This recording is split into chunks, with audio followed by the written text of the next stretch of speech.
Olá pessoal, muito obrigado por nos assistir. Hoje falaremos sobre filosofia, o papel na sociedade, o quanto é importante para a nossa vida esse conhecimento tão rico e pouco valorizado para alguns. Estou aqui hoje com essa linda, maravilhosa que eu vi nascer.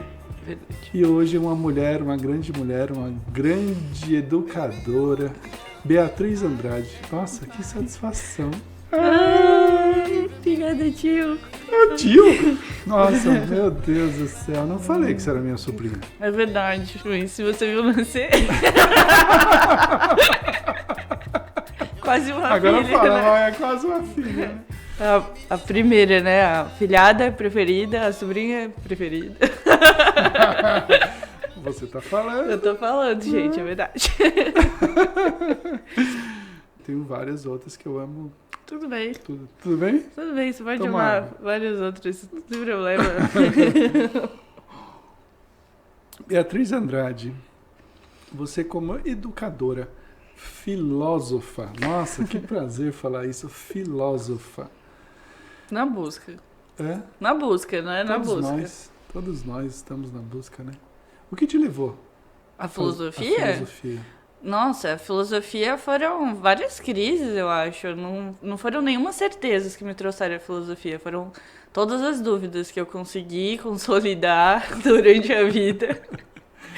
E o primeiro contato, o contato mais frequente foi no ensino médio. E eu tinha muita dificuldade. Era uma disciplina que me deixava, assim, de cabelo em pé, incomodada de não conseguir entender. As outras matérias, quando a gente não consegue entender, parece que você senta, lê e funciona. Mas eram várias perguntas e não eram respostas simples, se vai ficar quente hoje, sim ou não. Eram perguntas muito mais profundas sobre a própria existência e que eu considero que não foram respondidas ainda. Eu falei assim, eu acho que eu quero perguntar também, vou participar com essa galera. Como a filosofia te ajudou nessa busca? É um processo contínuo e continuado, né? A gente só continua se questionando. A partir do curso de filosofia, quando eu entrei para fazer a licenciatura, a única certeza que eu tinha, com todas as dúvidas, era que eu queria incomodar os meus alunos tanto quanto eu fui incomodada durante 3 anos. Como é que a gente pode resolver questões profundas da sociedade? Mas, primeiro, quem somos nós? O que é que você quer ser? E como você constrói a pessoa que você quer ser? Você está completamente satisfeito com o que é te dado? Não, e por que não? E a gente desenvolveu a partir disso. Quando eu chego dentro da sala de aula, eu encontro aqueles adolescentes muito doidos, que eu adoro. Muito agitados, 7 horas da manhã, que eu fico como? Eu vou ficar doido, mas vou ficar doido se questionando. De por que a vida está desse jeito? Por que ela não é de outro jeito? Porque sempre foi assim, vai sempre ser assim. Não, gente, a gente não tá vivendo os tempos modernos, Lulu Santos. Né? Então não sempre foi assim. A gente está numa constante mudança. Se essa constante mudança acontecer, são pessoas que estão modificando. E alguém está perguntando. E a modificação só existe de dentro para fora. Não, eu acho que pode ser como uma onda no mar. Mas se você disse agora que não é de dentro para fora e é como uma onda no mar, e nós fazemos parte desse mar todo, todos nós temos uma parte dessa onda. Dessa responsabilidade. Sim, somos... A filosofia chinesa antiga fala que eu acho muito bonita, da questão da existência, que nós somos uma gota no oceano. Sim. Que individual a gente não faz tanta diferença, mas quando a gente está em conjunto a gente chega à praia. Tentando responder sua pergunta, não é uma coisa que seja só individual e nem só coletivo, é uma coisa que se encontra. Então, sim, essas mudanças para acontecer, elas precisam ser encontradas. Assim. Você falou uma coisa muito bacana, que foi essa filosofia chinesa da gota do oceano, né? E eu conheço essa mesma fala dentro da espiritualidade, de várias, posso citar aqui. Ai, que bom que eu esqueci a biografia. Não vamos entrar nessa, não. O importante é a gente saber que tem uma coerência muito bacana, né? Inclusive, fala-se, né, e é mostrado até na Kabbalah, né, que uma das coisas que o pessoal pergunta, né, fazendo um parênteses aqui sobre... Tem tudo a ver, tá? Tá tudo conectado. Sim. né, com a espiritualidade. A gente não está falando de religião, né? E uma das dúvidas que o pessoal até fala sobre a Kabbalah, pergunta, mas a Kabbalah é uma religião, ela é judaica, tal? Não, ela existe uma origem que é judaica, porém ela não é uma religião. Data-se tão antigamente que ela é uma base filosófica de todas as religiões que nasceram daí para frente, né? Então, a filosofia eu entendo de várias formas. Tem vários olhares, né, da filosofia, e inclusive a filosofia está na vida, no dia a dia, né? Existem formas não tão pomposas, vamos talvez falar assim, da filosofia, mas existe um linguajar mais natural, um linguajar, uma forma mais comum. Como é que você lidar com esses seus alunos hoje dentro da sala de aula? Porque deve ser um desafio maravilhoso, meu, cara. Eu gosto, tô há 3 anos já. É gostoso, a gente fala assim, não quero mais, mas a gente volta, porque é realmente gostoso demais. E eu tenho acho que é outra queixa que eu tenho, assim, e alguns colegas também da filosofia trazem isso, que a gente precisa tirar a filosofia da academia, a gente precisa tirar a filosofia da universidade, e às vezes não dá uma citação, mas trazer um ensinamento, trazer uma reflexão um pouco mais aprofundada, sem dizer, Sócrates, no dia tal que chovia, e ele dizia... Você acha que você precisa de toda essa contextualização? Eu entendo que contextualizar para quem ele falava talvez seja importante, porque só citar Sócrates, sei lá, na foto do Instagram talvez seja também um pouco vazio e se perde um pouco. A filosofia, acho que a gente tenta trazer ela para uma forma mais didática, uma forma mais comum, e às vezes ela é colocada no comum demais, mas é colocada como nada. Não criticando a galera da foto do Instagram e a legenda de Sócrates. Cada um tem uma consciência, cada um tá livre, eu entendo assim, Sim. né? Cada um faz o que bem entende, né? A gente está aqui para desnudar. Exato, então vamos continuar. A gente vai aqui para desnudar, então a gente não vai entrar em nenhuma polêmica, estou fora disso, longe disso. Também não quero. Né? Mas eu quero só trazer o entendimento da filosofia. Como que você vê a transformação nos seus alunos? Que essa é a melhor parte, o que eu entendo é a melhor parte. Quando você vê a transformação do outro ser, Sim. Você fala assim, puxa, o meu trabalho está sendo... Funciona, meu trabalho funciona. É a partir do momento que... Eu sei disso. Não, mas é que tem uma galera que acha que não funciona, não. Educação funciona. A partir do momento, principalmente na sala de aula, a relação aluno-professor, ela precisa ser próxima. No sentido, não de eu saber tudo que acontece na vida deles, ou eles da minha, mas de a gente ter o mesmo olhar para as questões que são colocadas, porque existem pessoas que estudam e trazem o material que vai ser utilizado, e aí a gente tem um tempo ridículo de 45 minutos para trabalhar um tema extremamente complexo. E eu não quero trabalhar em cima de um texto, eu quero trabalhar em cima da sua vida. Então, assim... Uma aplicação real. Eu vejo o sentido... tentando melir, sabe? Sim, boa, bem citado, bem citado. Tentando melir, porque só pegar um calhamaço desse tamanho, entregar pro menino e falar, lê, entende? Eu acho complicado. Não vai ter resultado. Né? Não vai. E aí eles falam assim, mas tem um vídeo no TikTok? Tem um vídeo no TikTok. E ele pode, talvez... trabalhar esse texto, mas a sua compreensão vai ser outra, do mundo a partir dele. Mas você precisa entender primeiro o mundo para você tentar ler esse texto. E aí, primeiro, quem é você? Então, a gente volta. E eu sempre tento retornar nessa questão de quem é você, porque isso vai determinar quais são seus interesses. Porque a filosofia é interessante para mim, porque eu sempre fiquei inquieta em saber quem eu era, o porquê eu estava aqui, o porquê que isso acontece ou não acontece. Então, se não for desse jeito, para mim não funcionava. Para você, igual? Não. Você já tá tranquilo em saber quem você é? Já tô tranquilo. Então a gente vai para a próxima pergunta. Você falou muito bem do quem eu sou. A filosofia te ajuda nessa busca, né, de perceber. Eu entendo a filosofia de uma maneira, me corrija, mas é o meu entendimento, dentro da minha ignorância.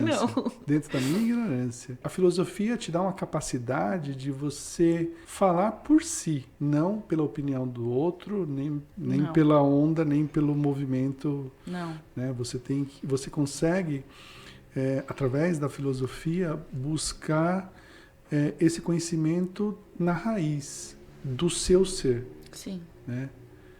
Faz sentido? Faz sentido. Eu não tenho nem que corrigir. A questão é essa mesmo, é a gente tentar entender... Tinha um querido que falava assim, o professor que eu te comentei, ele falava sobre prioridades primeiras, e ele fala sobre a natureza estar em constante equilíbrio, e esse equilíbrio se dá através do caos. Então, a gente vai ter árvores caindo, bichos morrendo e outros nascendo. Isso vai estar acontecendo o tempo todo. O caos é isso. E a vida é caos. Fala que assim, a vida é quando a gente tá na praia sentado, lendo um livro, ouvindo o barulho do mar. Isso é férias. E olhe lá. E olhe lá. Porque às vezes tem uma galera com a música que você não gosta. Vão ter outras coisas que vão te incomodar. Você pode estar no seu paraíso e às vezes você ainda vai estar incomodado. A filosofia foi um start, assim, para eu continuar esse processo de questionamento e também me encontrar através da terapia. Então, eu acho que são coisas que, para mim, funcionam e caminham próximas. Uhum. Porque a gente vai ter teóricos que vão dizer que a vida é nada. E que a vida é um espaço de tempo, uma luz e... Perfeito, lindo, maravilhoso. Mas vão ter outros maravilhosos também que vão dizer que a gente está aqui para uma continuidade de uma coisa maior. Durante o processo da faculdade, eu tentava entender todas essas possibilidades, porque eu realmente estava perdida. Eu estava lá tentando sanar perguntas e eu estava sendo massacrada com novas, que eu não tinha conseguido responder as primeiras e eu já estava recebendo novas. Aí... Nesse processo, eu entendi que pra mim fez sentido não ser só uma luz, a gente ser uma lâmpadazinha que tem um tempo, uma durabilidade e apaga. A gente ter pra mim funciona, essa ideia dessa continuidade. E talvez ajude também a entender os traumas. Com certeza, que todos têm, né? Todo mundo tem. E aí... também me ajuda com relação a essa inquietação, porque, sei lá, se eu aquieto fácil, falo assim, ai, beleza, só vai ter essa vida, eu vou fazer qualquer coisa, bem, também, mas se eu fico, não, eu vou pensar de uma posteridade e eu quero pensar em todas essas perspectivas, e aí eu me coloco a pensar em outros lugares, de novo, e aí eu vou ter outras pessoas, outros filósofos, outros teóricos. E aí a gente vai ter outras religiões também que vão abordar esses mundos, né? Esses vários mundos de possibilidades que a gente vai ter. De como ser, como seguir, como não ser. Ninguém vai responder nada, mas só vão te dar outras percepções. Você entrou num tema delicado. E eu preciso desnudar esse tema juntamente com a tua ajuda. Na sua busca... quando você usou a palavra, a gente é só uma passagem aqui, pronto e acabou. Vou imaginar assim, não acredito em mais nada.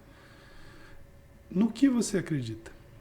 Eu acredito na natureza, esse equilíbrio do caos. Para mim, acho que é uma das coisas que mais fazem sentido. É saber que, independente de quem esteja nascendo ou morrendo, ela vai continuar. E eu acho essa uma das filosofias mais bonitas, assim. E eu entendo isso como Deus, porque ele continua. Ele continua no claro, no escuro, ele continua quando uma árvore nasce e quando uma árvore cai, ou é queimada. Ele continua existindo. Porque se uma árvore é queimada, ela vira cinza, ela vira um carvão. Ela não deixou de existir, ela se transformou em outra coisa, é outra matéria e ela existe. Então, pra mim, funciona.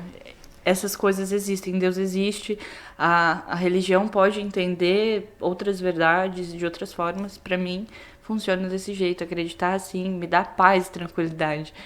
Agradecer a natureza, agradecer o ar que está dentro do meu pulmão agora e a água que eu bebi. Isso para mim não tem preço. E eu acho que é uma oração. Sim, é uma oração. Sim. Chega a ser até... filosófico. Filosófico. Chega a ser filosófico até o que você disse. Mas voltando à filosofia, a gente pode entrar um pouquinho mais nesse quesito. Aguardem aí que a gente vai entrar, com certeza, que eu vou querer entrar, sem dúvida alguma. Quais são os valores fundamentais que podemos cultivar para enfrentar os desafios do nosso cotidiano? Nossa, isso é difícil. É bem filosófica, né? É bem filosófica. Eu vou recorrer aos antigos, tá? Só pra gente ter um paralelo. Uau! Porque Download. New. Agora eu lembrei de Matrix. Caraca. Quase isso. Porque, por exemplo, inclusive... pode ser, Matrix é uma boa também pra gente parafrasear isso e tentar ilustrar. Quando você traz essa questão, a gente vai ter pessoas que entendam que a gente não tá todo mundo no mesmo lugar. E aí, em Matrix, a gente tinha lá o Neo que tinha acordado, porque tomou um negócio. Tomou um negócio... Pílula amarela, Vermelho, azul. Azul vermelha. E aí você acorda para uma realidade onde você é incomodado. E a partir desse momento que você acorda para essa realidade que você é incomodado, você quer despertar os outros, tal qual os fugitivos da caverna de Sócrates, né? Vamos lá, caverna de Platão. Vamos lá, galera. Acorda aí, levanta, vamos todo mundo. Mas e eu acho de verdade que a gente vive de fato esse mito da caverna cada vez mais próximo da nossa realidade, porque a gente está sempre com uma tela na nossa frente. E a gente está sempre ouvindo uma outra pessoa, descobrindo uma outra prioridade, às vezes fútil. E quando alguém quer discutir ou falar sobre algum tema mais sério, não vamos entrar nesse tema. Mas é uma brincadeira. Por que você está levando tão a sério? E hoje as coisas viram piada de uma forma muito fácil, mas não viram reflexão nessa mesma medida. Então, assim, o que eu faço de piada, o que eu faço de graça, não é na mesma dosagem de reflexão. A gente teve o caso do senhorzinho lá do banco, e eu estava vendo sobre isso hoje. Que bizarro. Que bizarro. E a gente tinha que ter um olhar sobre isso, de que bizarro. E não que engraçado, vou fazer um vídeo sobre isso também, imitando essa situação deplorável. Eu fico incomodada. Quando eu penso numa sociedade que se alinhe, é que se alinhe todo mundo para falar o mesmo idioma de quais são todas as prioridades. O que a gente precisa fazer para essa sociedade funcionar melhor? A gente precisa de mais união ou menos? A gente precisa guerrear por um ideal ou conversar? A gente é bicho ou a gente é gente? A gente se comunica na fala ou é dando porrada na cara do outro? É bem assim. Eu falo isso na sala de aula. Você é gente ou você é bicho? Você é pessoa. Pensa. Sim. Você é pessoa, a pessoa pensa. Na minha época que eu estudava no Senai, eu tinha um professor que ele dizia assim: vocês são cachorros? Aí todo mundo parava. Todo assim, incomodado. Não. todo mundo incomodado. Não, lógico que não. Então eu não preciso pedir para você calar a boca, eu não preciso falar vai sentar, nada disso. Vocês sabem que vocês são seres humanos, então eu vou tratá-los como seres humanos. Então eu entro na sala de aula, eu exijo um mínimo de respeito. Se você me respeitar, eu também te respeito. Nossa, era uma das conversas mais gostosas que tinha, era um dos professores mais bacanas, né?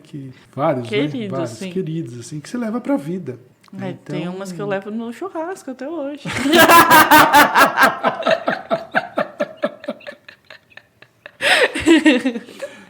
Quando você falou anteriormente sobre uma sociedade maluca, né? Você tinha conversado em off, né? Falando sobre a filosofia, né? Que é o tema, dele não ser valorizado.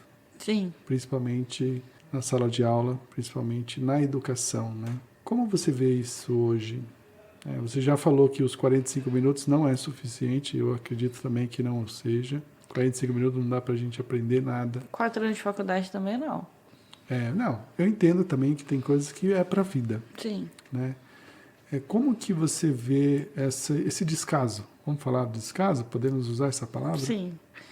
Ou é muito forte, filosoficamente? Não é forte, eu acho que é quase real. Um elogio pro que tá acontecendo. Assim, ai, que descaso, quase um elogio de tão educado que é, assim, que é ridículo. Pra dizer o mínimo, é ridículo.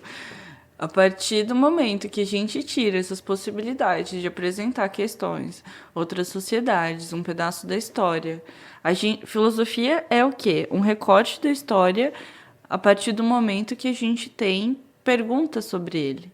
Porque grandes guerras estavam acontecendo, mas tinha uma galera lá falando assim, por que a vida daquela galera vale menos que a nossa? que a guerra tá acontecendo lá na casa do nananã e não acontece aqui? Porque são vocês que estão guerreando. Aí eu falo assim, não, mas não vamos falar sobre isso, abaixa. Toda vida é válida, todo não sei o que, vai. Manda aí uns direitos humanos, faz uma cartinha, não sei o quê.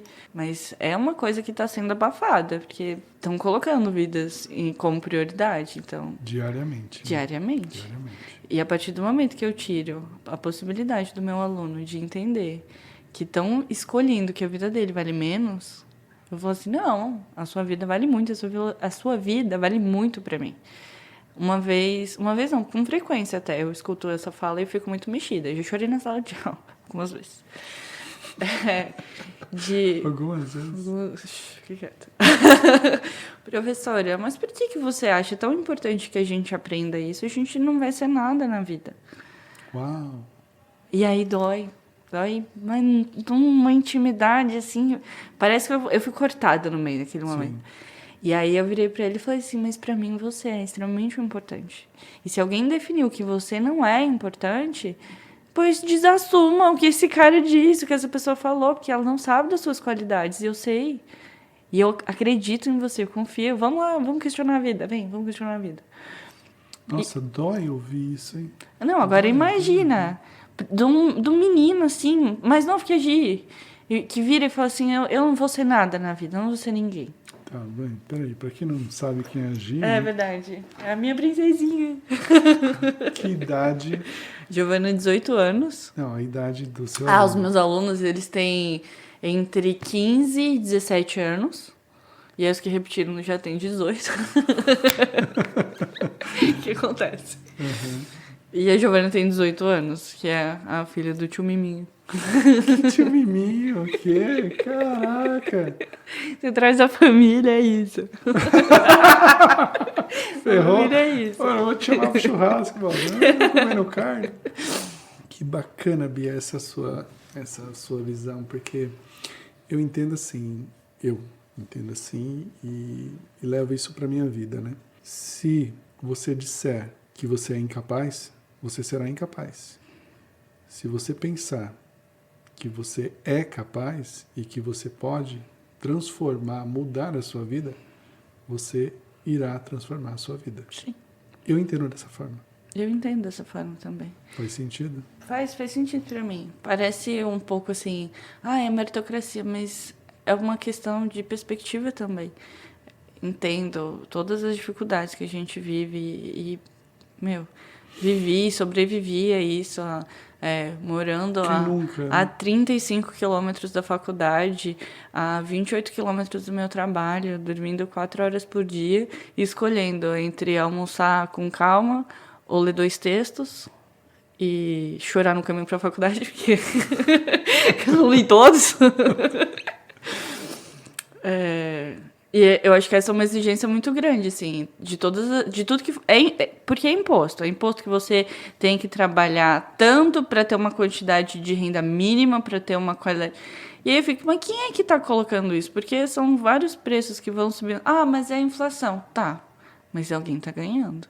Mas eu acho importante a gente pensar essas possibilidades também. Eu acredito que a filosofia ajuda você, ao menos, refletir sobre isso, como ser humano. Não sei se consigo refletir de outro jeito sem ser ser humano.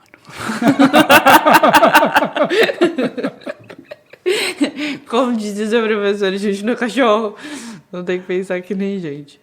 Como podemos manter a nossa integridade moral e ética em tempos de turbulência e adversidade? É bem filosófica essa pergunta. Você escolheu as mais filosóficas. Eu falei? Eu vou te responder com outra pergunta, então. Pode. Vou mandar mais 4. Pode perguntar. O que é ética e o que é moral? São princípios onde, no meu entendimento, não invade a privacidade do outro. E aí, pra gente ter isso na sociedade, todo mundo tem esse mesmo entendimento sobre ética e moral? Não tem. Eu entendo que deveria ter, pelo menos, acesso a isso. Certo. Né? Hoje todo mundo tem um celular, né? Aqui no Brasil a gente tem, em média, aí eu vou falar um pouco de tecnologia, que eu entendo dessa área, em média de 2 a 3 celulares, ou seja, Um ser humano que vive aqui no Brasil, a média é de 2 a 3 celulares. Funcionando, ligado? Não, essa estatística é por venda, antena, ativação, né? Eu sou de uma época diferente da tua, que na minha época, para você buscar... Não, cara, isso é muito louco. Aí a gente está falando de história, a gente está falando de... Né? Não é muito tempo, não, mas... Sem tempo. Existe um degrau muito, muito próximo, né? Que na minha época, quando eu ia fazer trabalho de escola, eu tinha que ir para a biblioteca. Eu peguei um pedaço disso. Você pegou um pedaço disso? Peguei um pedaço, acho que até a 3ª, 4ª série tinha que ir para a biblioteca para fazer pesquisa. Aí acho que dá um pedaço da 4ª série para a 5ª, eles disponibilizaram um computador para a gente conseguiu pesquisar já na internet. Uhum. E a partir disso foi só computador. E o livro, ele ficou lá na biblioteca e a biblioteca não tem mais. Hoje o livro você tem o Kindle, que é maravilhoso. Eu adoro. Mas e o papel? O cheirinho do livro, né? Coisa boa, maravilhosa. Então eu digo assim, na sociedade as pessoas perderam um pouco do interesse. A informação está muito fácil. Sim. E pela facilidade, elas se dispersam muito facilmente. Eu não sei, eu concordo e discordo dessa questão, porque... Bora desnudar. Porque a gente tem, de fato, acesso muito fácil, mas para quem? Porque, no fim das contas, a galera de filosofia continua falando no mesmo nicho. A galera, sei lá, de história, geografia política, continua... Ou estão nos nichos próximos, assim, mas não tá com... Não atravessa, não são temas que atravessa, sei lá, daqui pra galera, sei lá, do hip hop. A gente não chega nesses outros grupos com a mesma facilidade. E eu não acho que seja só falta de interesse, porque quando você vê uma pessoa... E isso facilmente a gente acha agora na internet, uma pessoa relatando sobre a dificuldade que é pegar um ônibus nessa cidade, o trânsito que é, o frio que é, o calor que é, bota casaco, tira casaco.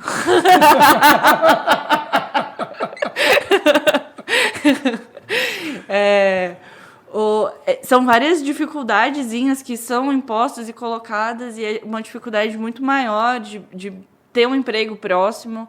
E aí você fala assim, mas hoje com a tecnologia várias pessoas conseguem ter um emprego em casa. Ótimo. Nem todos. Né? E não, mas na teoria era para ter uma quantidade muito maior de vamos todo mundo trabalhar em casa. Aí tá, trabalhando em casa tem todas as demandas da casa, às vezes uma criança também acoplada nisso. Às vezes 3. Às vezes... Pois é, né? Às vezes uns bichinhos, né, acoplados a isso. Às vezes muitas plantas, né? Muitas plantas. E, às vezes, também, muitas vezes, vizinhos barulhentos. Que eu não sei o que fazem, com o que trabalham e onde dormem, mas no horário da sua reunião eles estão fazendo obra. E aí a gente tem nesses grupos, voltando... A gente vai ter nesses grupos pessoas incomodadas com essas questões, com essa questão de emprego, com essa questão de baixa de salário, com essa questão de mobilidade da cidade, com essa questão de falta de estrutura na escola para educação. Trabalhei em escolas que alagavam durante épocas de chuva, de dispensar aluno porque está tendo uma chuva torrencial e não dá para segurar porque a água vai bater na tua canela. Então, assim... Não tem, eu acho complicado a gente falar assim, não tem facilidade, mas não tem interesse. Porque estão interessados em dormir hoje, em comer hoje. E o que é o básico que foi colocado para a gente lá na Carta dos Direitos Humanos da ONU, não está sendo respeitado. E aí a gente está tendo que voltar para aquela prioridade primeira. Já era para não ter essa preocupação, a gente está tendo que voltar a ter essa preocupação, e aí E aí a filosofia ela não vai ser uma preocupação para a galera desses grupos, porque não são mais postos para eles tempos de descanso e lazer. A ideia do filósofo hoje na sociedade, e é por isso que eu acho que eu não sou filósofo, porque eu sou professora, é tempo de descanso, tempo de lazer, tempo de qualidade, para você poder pensar na vida, porque pensar leva tempo.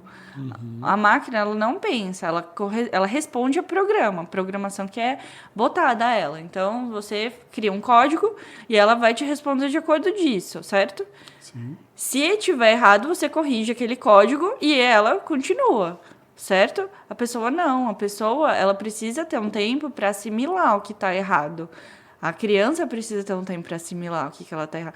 Por que ela não sai da sua barriga e anda? Porque ela precisa ter um tempo de assimilação, de o que é o mundo, quem é essa pessoa que me amamenta, quem é essa pessoa que me bota no colo quando eu tô chorando e eu quero minha mãe. Tem todo esse processo. É um aprendizado, né? É isso. Você me fez lembrar agora sobre a pirâmide de Maslow, né? Sobre as necessidades básicas que ele fala, né? A fisiologia, Sim. Né? Que é a respiração, comida, alimentação, água, o sexo, o sono, a excreção, que aí entra uma questão fisiológica, Sim. né?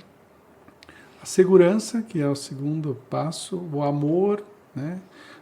O relacionamento, a estima da pessoa e a realização pessoal, que é o ponta da pirâmide, né? Então, sim, eu entendo que o que você disse está muito mais lá na base. Na base, sim.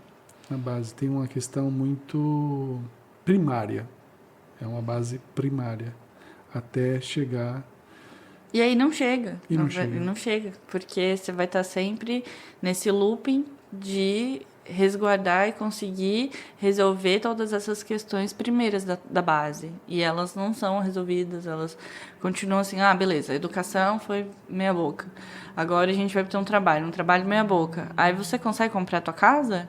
Você tem 30, 38, 40, 60, você conseguiu comprar a tua casa? Porque botaram lá quando você era uma criança, quando você era um adolescente, que você precisava terminar seus estudos, casar, botar a criança no mundo e comprar uma casa.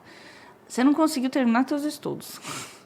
Você não conseguiu ter um emprego que fosse minimamente respeitado, com qualidade, sem ter que trabalhar, sei lá, final de semana, sem ter que fazer 60 horas extras, porque vão te atribuindo muito mais coisas do que deveria. E sempre mais. E sempre mais, sempre mais.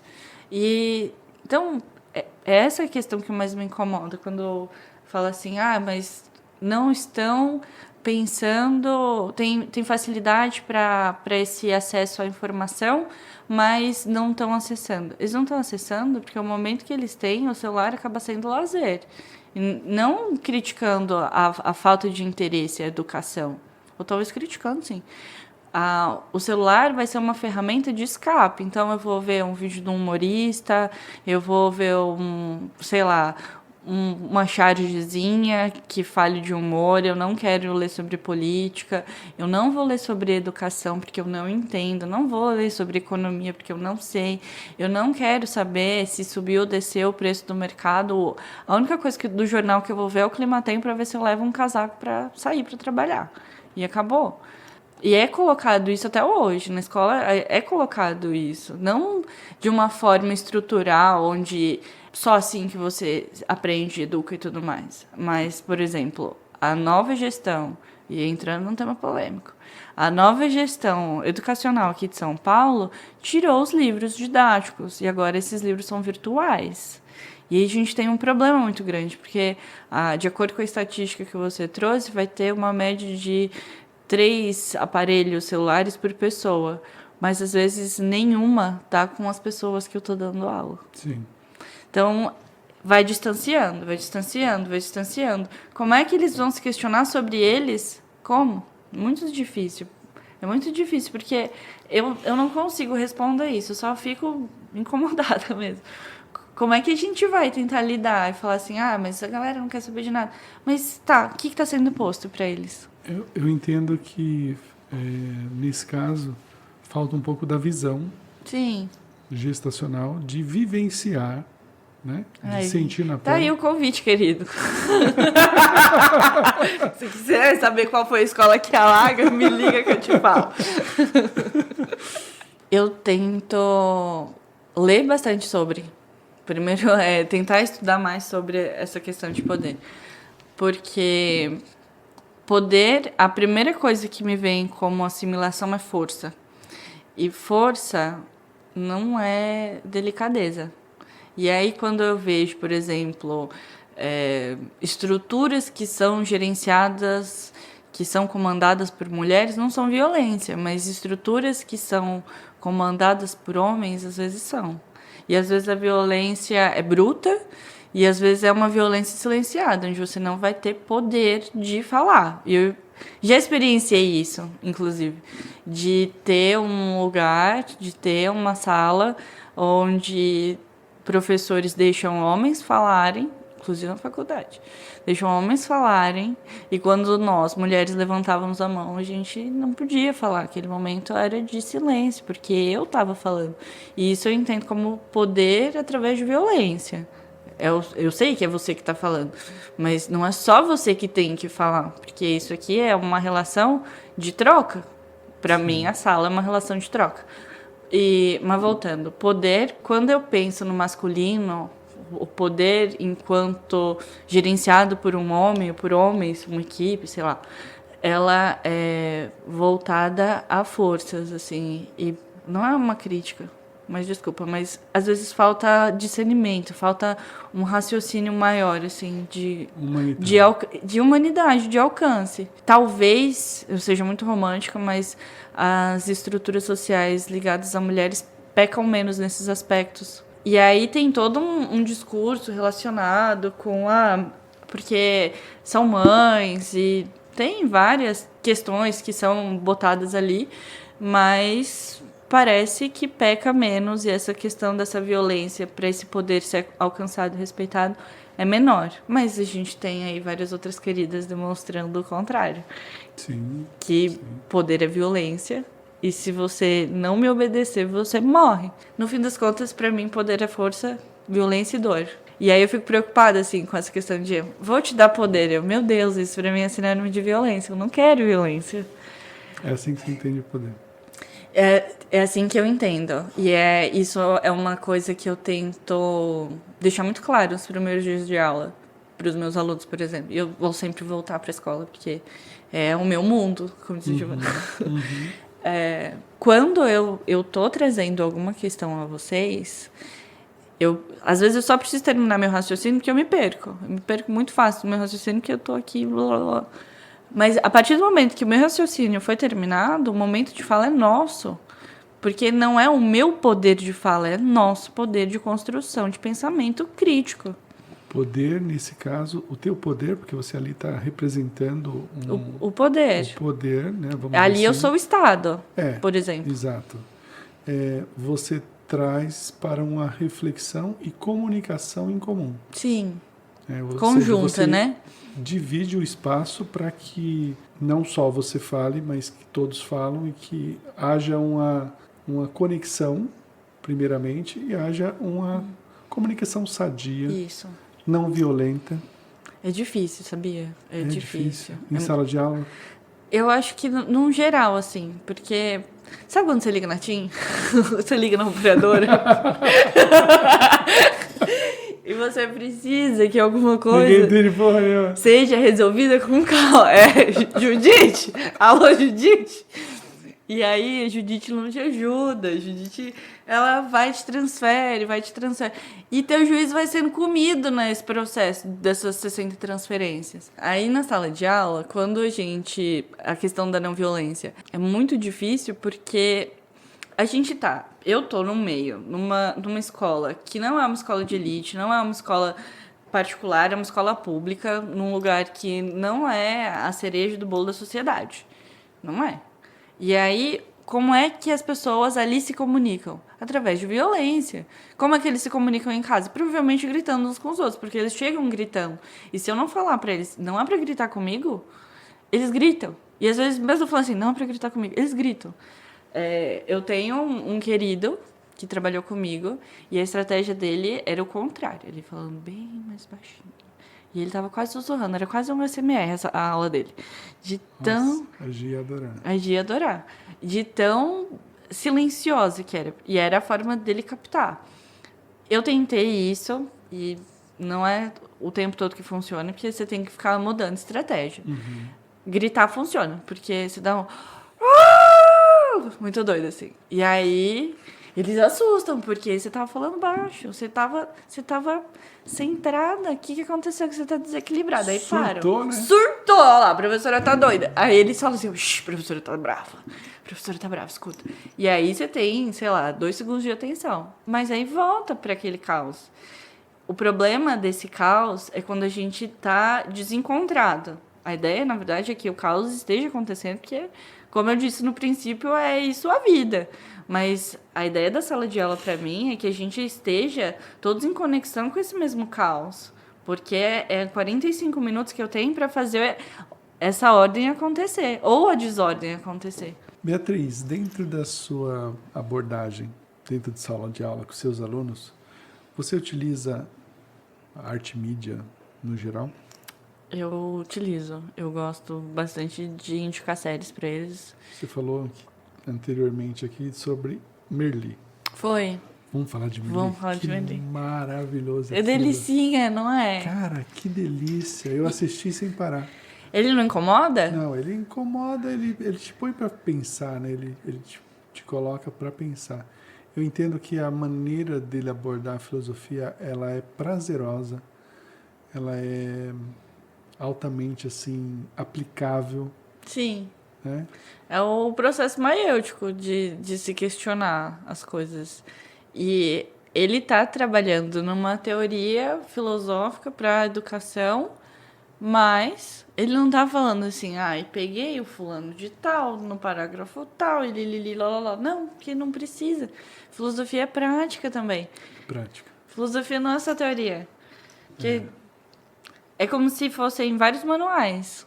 Vários manuais. Várias pessoas escreveram perspectivas desses manuais para a sociedade funcionar.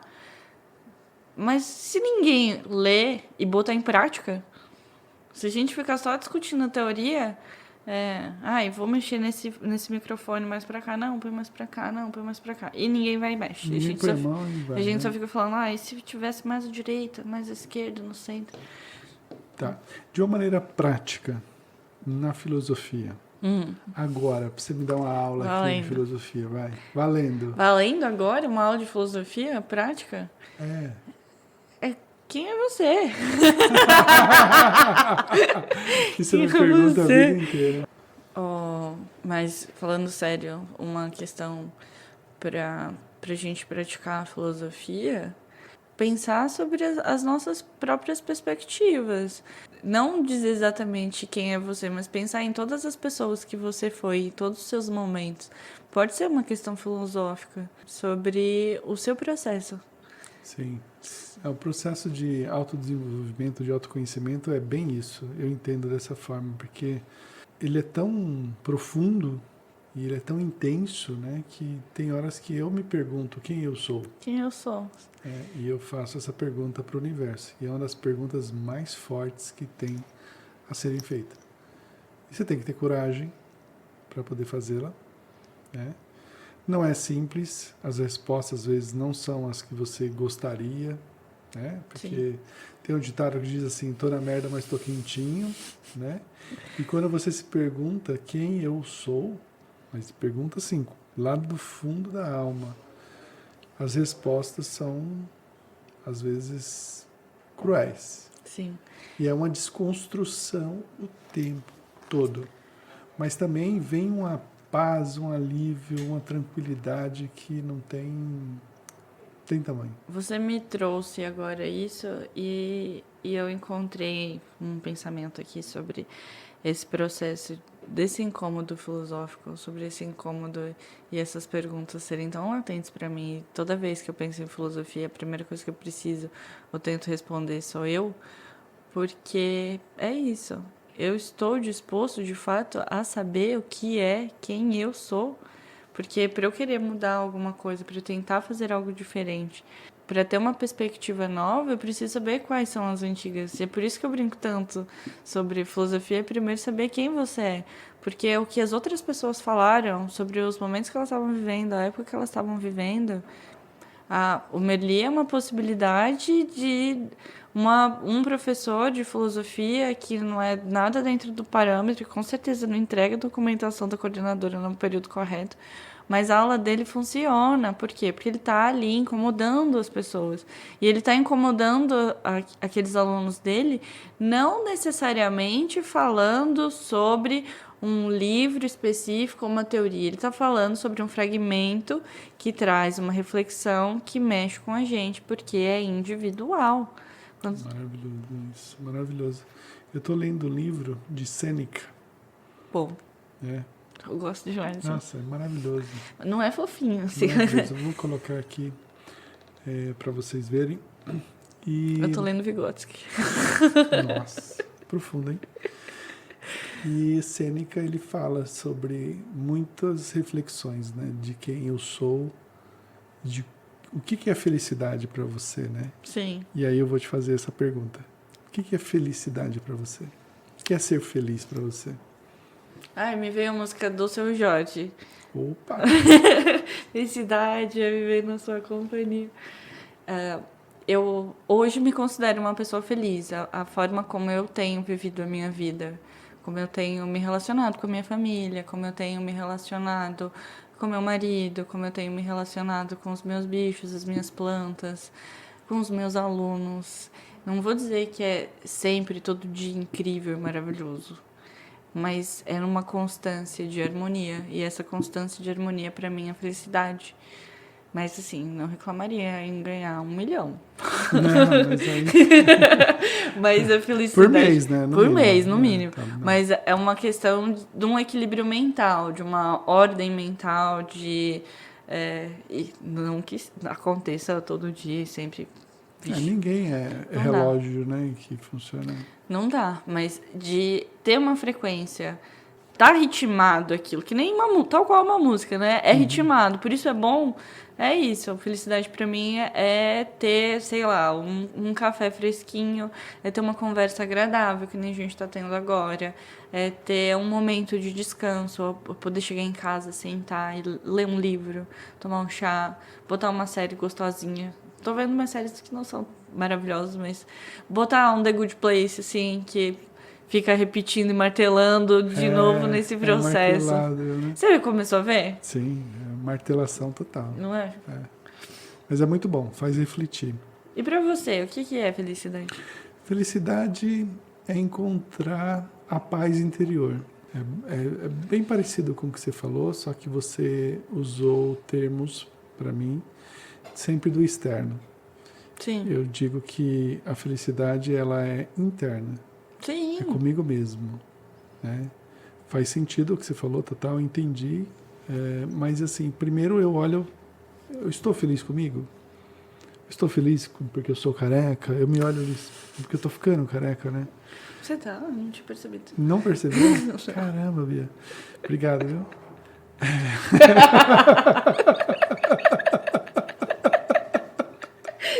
Cínicos, né? A sobrinha, né? Caraca. Você devia estar vendo Cínicos e não Sêneca.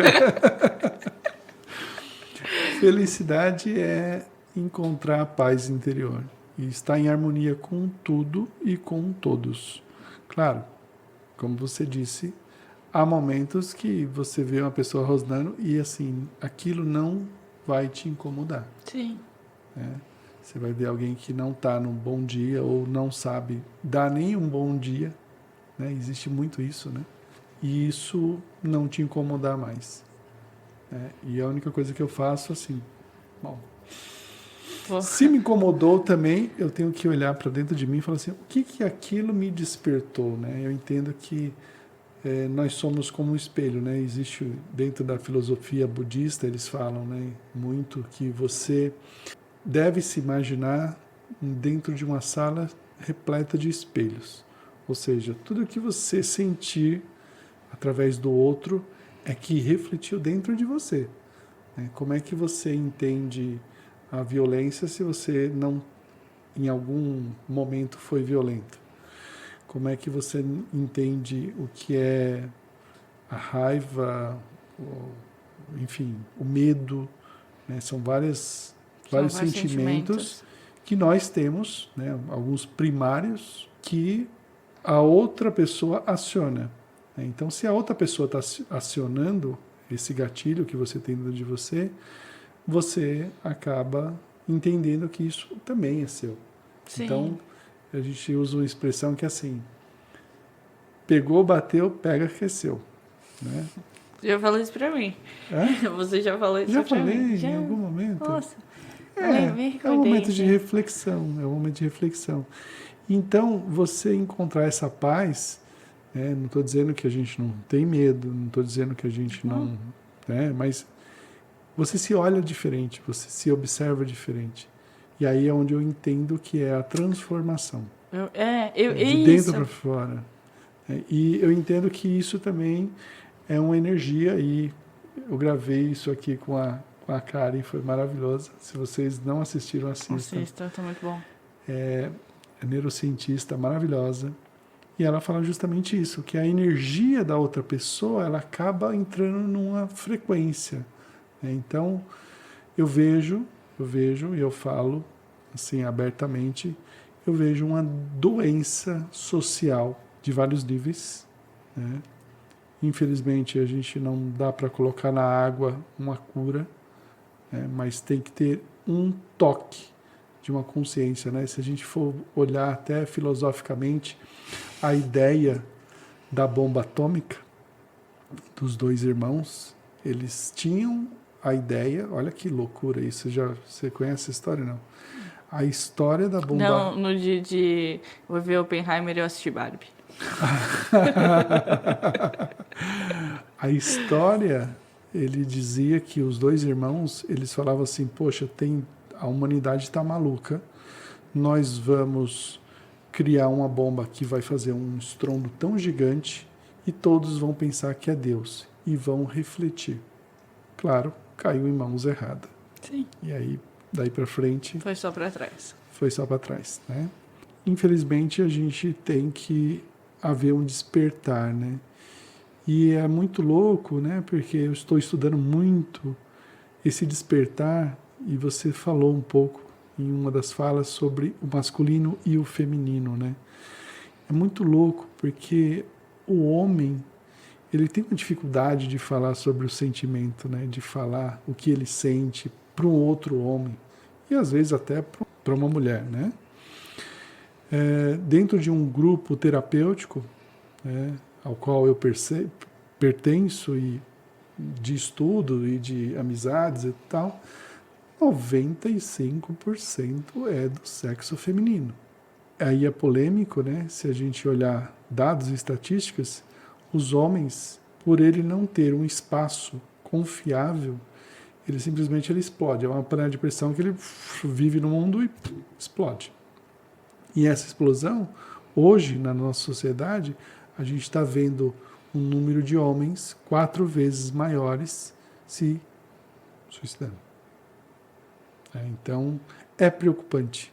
Eu vejo que a educação, eu entendo que a educação ela é a base Sim. da transformação de um mundo. Eu digo de um mundo, sim, geral, né? E, ao mesmo tempo, passa-se a refletir também que nos países mais desenvolvidos do mundo é onde acontecem os maiores suicídios também, porque as pessoas não têm nenhuma perspectiva, porque elas nascem e sabem que a vida dela vai ser aquilo, entendeu? Não tem Eles nenhum acham desafio. que são uma lâmpada, né?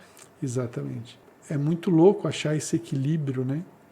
A gente entra em questões culturais, a gente entra em questões sociais muito enraizadas, a gente entra em questões muito patriarcado, a gente entra em questões muito complexas de entender, de transformar simplesmente numa fala, numa briga, simplesmente numa guerra. Eu acho que vai muito mais além. Eu acredito que é o despertar do ser humano. E esse despertar tem que ser plantando a semente. E o que você está fazendo, o que você faz na tua vida, eu fico muito feliz. Assim, como teu tio, já explicitamente falando, fico muito, muito, muito feliz por esse seu olhar, por essa sua garra, essa sua energia, essa sua beleza essa sua, assim, eu falei de novo, vou repetir, essa sua energia, que é uma energia visceral e que ela bem canalizada, ela bem conectada com a divindade, ela tem transformações. Eu acredito que os seus alunos, alguns, pelo menos, a gente não consegue transformar todos, né? Existe um ditado que se salvar uma alma, tá tudo certo. Uma já é um sucesso. Já é um sucesso.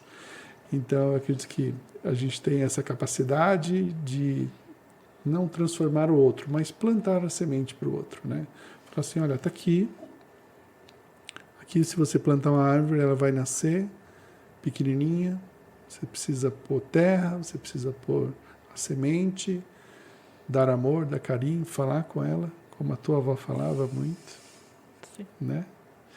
E ela germinava, daqui a pouco você planta uma outra árvore, uma outra árvore, uma outra árvore, e as coisas vão acontecendo. Por que você está emocionada? Não, porque essa... Eu sou menino. O homem também chora, menina. Eu fiquei emocionada com isso porque, de fato, eu trouxe essa concepção de a felicidade é algo externo porque eu consegui equilibrar internamente essas coisas comigo. E vai para o externo. E vai para o externo, exatamente. Então, Sim, essas relações elas só estão em harmonia, constância porque eu estou conseguindo equilibrar isso aqui dentro. E é terapia. E é um processo, né? E é um processo. processo. E é terapia, e é terapia, Sim, é terapia, é sim. terapia.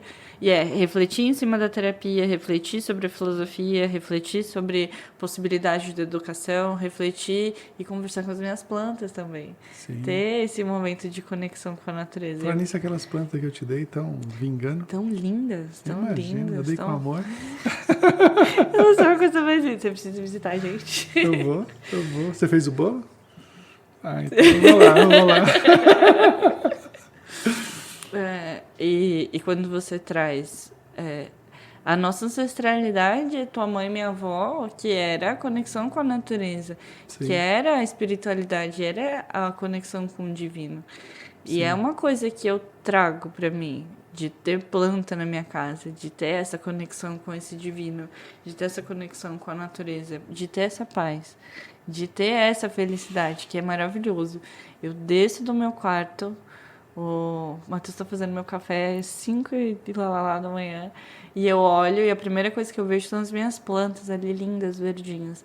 É uma coisa que me dá paz. Traz paz. Traz paz. E saber que eu vou para o meu trabalho, um lugar onde eu gosto, encontrar pessoas que eu gosto, e outras também. Sempre. Eu vou encontrar outras pessoas, mas eu vou encontrar as pessoas que eu gosto. E se eu não encontrar elas, tá tudo bem, meu dia ainda vai ser bom. E quando eu sair dali, eu vou voltar para um lugar que eu amo. Uhum. Então, isso é maravilhoso. É uma construção de felicidade. E aí é muito individual, de fato. Por isso que eu perguntei para você o que era felicidade para você. Porque vai ser sempre uma construção individual. Sim. A partir da cultural, é claro, né? A partir da cultura, mas... Sim. Mas você falou um lado muito bacana sobre as origens, né? E é uma das leis, né? Vou falar de leis aqui, é de você valorizar, né, a sua base, reconhecer pai e mãe. Você teve um processo, né? Lindo o seu processo, inclusive. E que, com certeza, depois disso, dessa harmonia, as coisas, elas tomam uma energia diferente, né? Até dentro Sim. de todos, né? Porque não tem como você falar assim, poxa, não estou nem aí porque ele eu não conheço. Cara, é ser humano. Todos nós estamos dentro, fazemos parte do mesmo oceano, não é isso? É isso. A gente vai voltar. A gota volta, né? A gota volta, né? A gota serena é uma volta. Não importa qual é a gota, mas volta, né? Volta. Se é com amor, volta com amor. Se não é... Volta também, né? Volta com a energia também. Que tá chicoteando essa energia, né? Permeando, né? Beatriz Andrade. Sou eu. Quando você falou de Deus, como que é o seu Deus? E aonde você busca força? Eu já vou fazer uma pergunta atrás da outra. Assim. onde você busca forças? Olha, eu fui batizada, né? Inclusive você tava lá.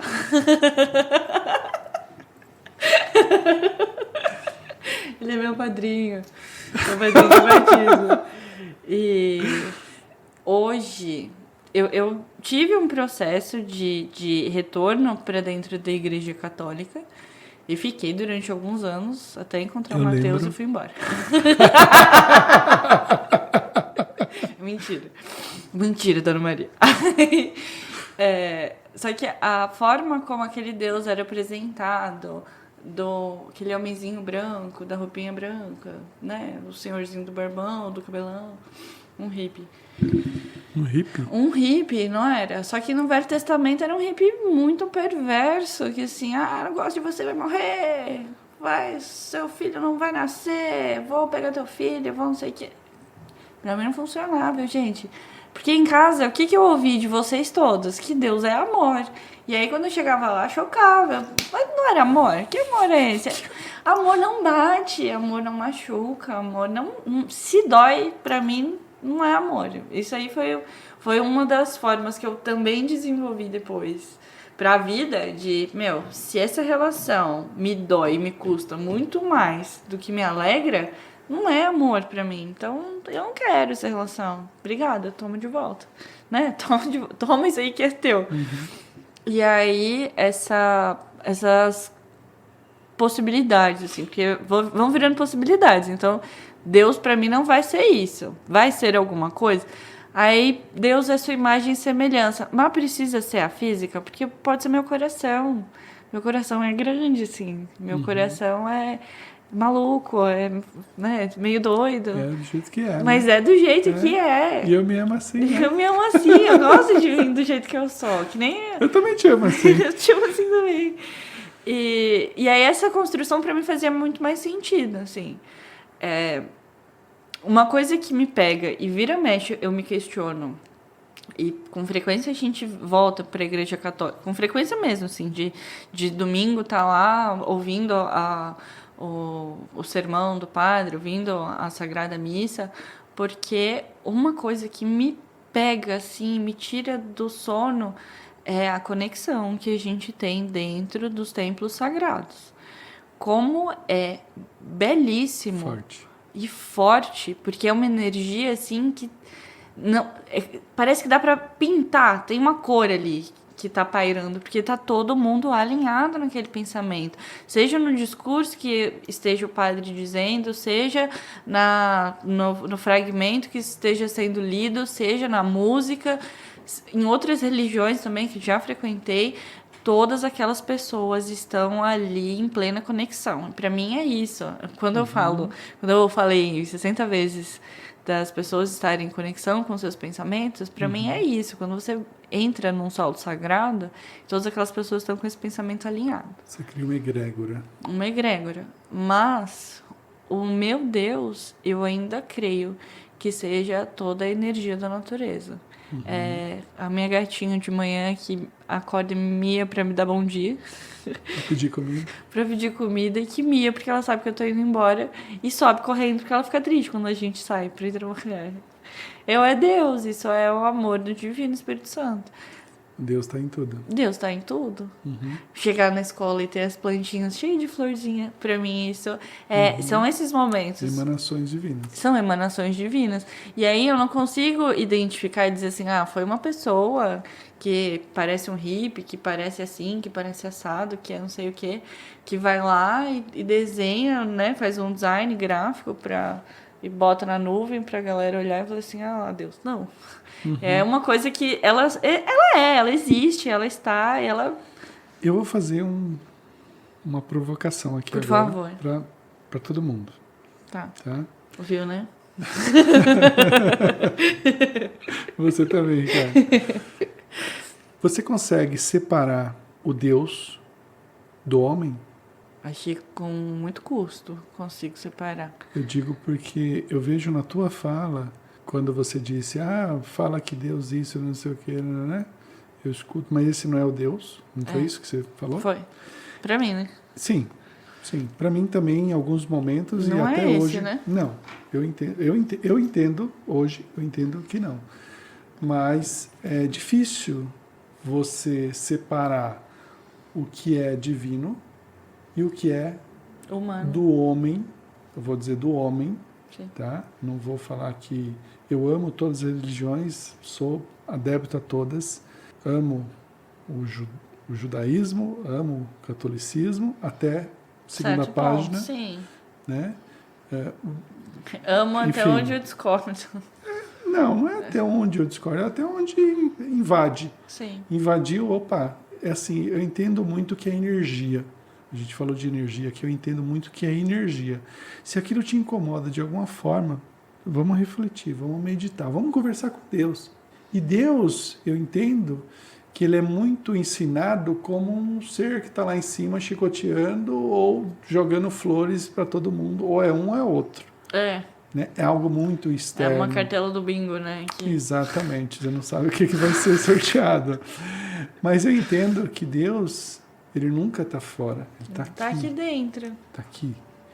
E o fato de você entender que se você fechar o olho agora e sentir a energia e você se conectar com a natureza e se imaginar na beira de uma praia, se imaginar em cima de uma montanha, se imaginar num lugar calmo, ou no meio de uma floresta, ou brincando com a sua gatinha, com o seu cachorro, com o seu filho, com a sua filha, enfim, não importa.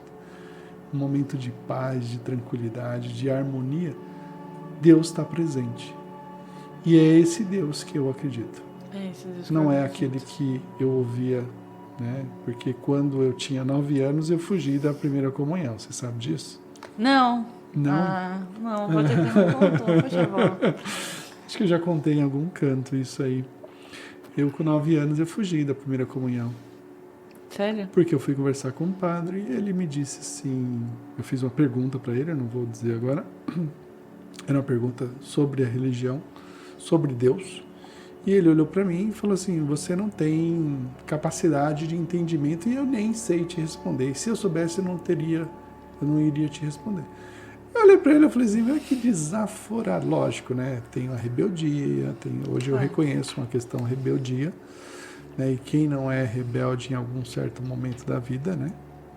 E o porquê dessa rebeldia também a gente tem que refletir. Hoje eu reflito diferente, né? Como a gente falou anteriormente, é um aprendizado.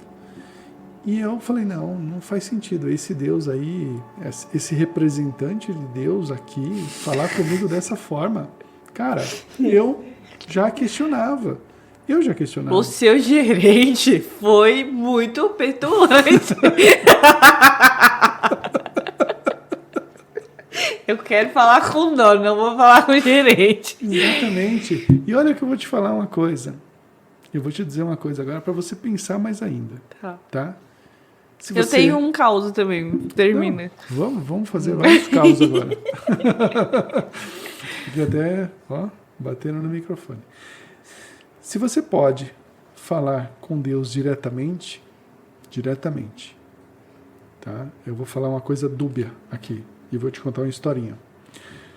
Se você pode falar diretamente com Deus, porque Deus está em tudo, porque você vai dar valor a alguém que está representante terceiro, e ainda estamos falando de um ser humano que pode até passar o recado errado. Que pode entender errado, passar o recado errado, e que vive dentro de uma terceira dimensão, que é onde nós vivemos. Sim. Eu entendo de outra forma que nós temos conexões muito maiores, quarta dimensão, quinta dimensão, Sim. onde cada um tem o seu papel. Bem falado. Mas aqui, fisicamente, o nosso papel é entender o que existe, né, na espiritualidade e exercer, porque nós estamos no mundo de emanação, nós estamos no mundo físico, nós temos que ter ação, por movimento, transformar. Concorda? Faz sentido? Sim, faz total sentido. É? Agora, fico aqui pensando sobre isso, porque, de fato, não faz o menor sentido a gente procurar uma pessoa para passar o recado, se dá para falar diretamente com essa energia. Porque se você está procurando Deus, a energia dentro de você. Não faz sentido. Quer dizer, faz sentido por uma questão hierárquica que é colocada. E aí a gente volta para aquela questão de poder. Eu vou te dizer uma coisa para você refletir sobre isso, sobre a sua fala, em cima da sua fala. Tá. Tem uma questão, sim, hierárquica, que é aprendizado, geração, enfim, tem tudo isso também, mas hoje é possível você ter acesso a conhecimentos, digo conhecimentos profundos, para você entender de forças, de leis divinas. Vou te dar um exemplo. Se eu soltar isso aqui, vai cair. Existe uma lei na natureza que todo mundo conhece e aprende na escola, que é uma lei chamada, da física, chamada gravidade. Perfeito? Sim. Todo mundo conhece essa lei. Dentro do mundo... Olha aí, tá vendo? Sim. Cai mesmo. Evocou Newton agora. Dentro da espiritualidade, eu entendo que existem outras leis, né, que são leis divinas e que poucos conhecem. Sim. Aqueles que conhecem conseguem ter uma conexão maior, conseguem benefícios através dessas leis. Tá? Então, não estou dizendo e nem desmerecendo o papel de cada representante aqui, não é isso. Tá? Não. Não quis dizer também, não. Eu entendi a sua posição, mas procura, talvez, dentro da sua consciência, da sua inteligência, separar o que é humano e o que é divino. Sim. Aí existe um lugar aí de paz. E aí você não vai se incomodar. E é maravilhoso esse lugar de paz. Você olha pro cara e fala assim... Vai lá, Cláudia. Não é desmerecendo. Nem invalidando nada daquilo. Mas chega num ponto até bacana, porque eu conheço muitas freiras. E, nossa, que gostoso é conversar com as freiras. Foi uma desconstrução na minha vida, eu falo. Ih, eu tenho 2 casos para te contar agora. Eu conheci as freiras e eu imaginava que, por criação, enfim, que as freiras só vivia dentro, escondidas apática, ali, né? Totalmente, nem sol tomava, né? Que nada. Elas falam sobre assuntos tão prazerosos, tão gostosos, tão do cotidiano, que eu falei assim, puxa vida, nossa, me perdoe todos os meus pensamentos que eu já tive um dia. E é tão gostoso isso, né? Porque você faz uma paz, encontra uma paz, você fala, pô, são seres humanos também, que vivem como a gente. O primeiro, eu vou só voltar aqui para fechar esse parênteses e vou costurar. Na faculdade, a faculdade que eu fiz é católica, e ela é bem pequenininha, uma instituição que ela é mantida por uma livraria, né? Pela livraria. Aliás, pela editora. Uma livraria editora. E lá a gente tinha vários padres e várias freiras. E as aulas eram separadas, mas não sei porquê, tinha alguma distinção lá e eles tinham que fazer algumas aulas separadas da gente. Mas era extremamente prazeroso poder conversar com eles e ter essa troca de mundo, de possibilidades, porque eles estão ali completamente entregues à religião dentro de uma coisa que eles acreditam. E eles estão fazendo a diferença no mundo a partir disso. E estão pensando no mundo também desse lugar aqui. Eu estou neste lugar aqui, eu vou pensar. Inclusive, eu queria estar nesse lugar aí que meu cabelo foi melhor. Mas, tá bom. Eles traziam outras possibilidades. Teve um... Eu não vou lembrar o nome dele, mas era um querido também. Ele era um padre e ele trabalhava numa editora. E ele formou padre quando ele era super jovem, assim, lá com seus 18, 19 anos, no continente africano. E aí ele veio para o Brasil, aí ele foi estudar na França. Aí ele voltou para o Brasil e começou a fazer jornalismo e começou a trabalhar dentro dessa editora. Era uma pessoa riquíssima de tudo, de bagagem, de conhecimento, de história, de experiência. Mas, assim, tudo que você podia imaginar era pouco e era sabido. E era muito interessante, porque na faculdade, principalmente na faculdade de filosofia, tem um estereótipo muito grande de que a galera de filosofia é a galera ateia, é a galera que não, né, não tá aí pra religião. E, na verdade, não necessariamente vai funcionar desse jeito. Claro, vai ter uma galera que não vai entender a religião como uma possibilidade do coletivo de encontrar alguma coisa para dar juízo de valor à própria vida. Ok. Mas vai... E que tem o seu papel. E que tem o seu papel social. Realmente tem. Mas vai ter outra galera que vai entender como, de fato, uma conexão muito mais profunda e...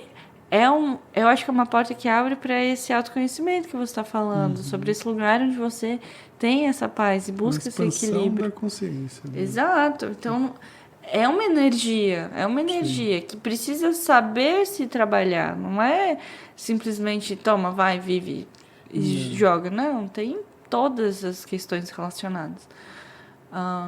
Mas agora, voltando ao primeiro caso que você contou que você fugiu,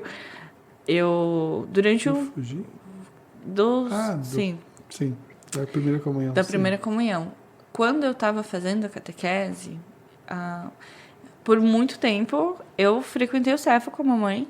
Então, Centro Espírita Fraternidade e Fraternidade e Amor. 23 anos eu vivi lá, maravilhoso. Saudades do Cefa. Saudades do Cefa. E aí, lá a gente aprende que a gente volta. Sim. Né? Sim. A gente, então, essa era uma das primeiras inquietações, porque desde pequena a gente fazia o evangelho no lar, a gente lia a mensagem do dia, a gente tinha aquele ritual sobre a religião, e eu entendia isso também como uma conexão do divino, uma conexão minha com a minha mãe, uma conexão minha com o divino. Então, importantíssimo falar que não volta. Pera lá, então você está falando que essa conexão... E aí já era, uma criança vai entender o quê? Que você está falando que o que eu tenho com você não existe. Você não está falando disso, está falando disso tudo. E aí a gente chegou num momento específico, eu lá com os meus 10 anos, eu acho. Chegamos numa aula onde nós católicos temos que casar, procriar... E aí é isso. E aí vive mais um pouco para o descanso eterno. E aí eu contestei. Minha mãe não é casada, eu não quero casar. Minha mãe não é casada, eu não quero casar. Não, mas você tem que casar, ter filhos, ter um cachorro, mas eu não quero. Para ter o descanso eterno, você precisa passar por... Eu não quero. Aí comecei a contestar, eu não quero. E aí começaram a me questionar, por que você não quer? Porque a gente volta. A gente não vai ter o descanso eterno, a gente vai voltar. Está aqui de passagem. A gente está aqui de passagem, a gente vai, termina e volta. Talvez não volte para cá, mas a gente volta. E aí começou a discussão, né? De Beatriz, nós somos católicos, católico não volta. Católico não volta. Que define a religião. Nossa. Católico não volta. Eu ali dentro da catequese, eu super novinha, discutindo. E aí tinha um outro amigo que também já tinha... Um outro amigo, Matheus, já tinha ido comigo no Cefa, com a mãe dele, que hoje também são de outra religião. Já tinham participado disso e eu levei ele para fazer catequese comigo e falei, ou a gente vai encontrar o céu ou a gente vai sofrer junto. Eu não vou ficar sozinha. Levei isso embora comigo. E aí a gente começou a ter essa discussão sobre isso. E aí as catequistas foram perdendo a boa, porque foram perdendo a turma de entenderem, de ouvirem que tinha outra possibilidade, tinha uma outra religião, que a gente não precisava pagar todos os pecados agora, dava para parcelar. Não é? Se a gente volta, parcela. Aí ligaram para minha mãe me buscar, porque eu tava... trazendo ideias diferentes do que a gente precisa semear dentro do grupo. Aí eu falei assim, eu não sei se eu quero voltar. Ô Bia, sabe o que eu digo sobre isso? Que eu entendo, na verdade, isso é uma sede da sua alma. De rebeldia, um pouco também. Tem a rebeldia, né? Mas existe uma coisa que é buscar a verdade. E a verdade é para poucos. Sim. Às vezes a verdade incomoda. Eu não estou dizendo que uma é melhor que a outra, não é isso. Não, e de não forma existe isso, né? Eu entendo que todas elas podem conviver harmonicamente e eu entendo que devem viver harmonicamente. Perfeitamente E bem. se a gente for olhar historicamente, as guerras são sempre em cima do nome Dele. de Deus. Sim. Então, eu acredito que Deus não... Enfim, aí é uma outra discussão. Né? É o próximo episódio. É o próximo episódio, gente. Muito obrigado, Beatriz. Obrigada, tio. Eu fiquei muito Arigatou feliz. gozaimasu, né? Beijo. Feliz.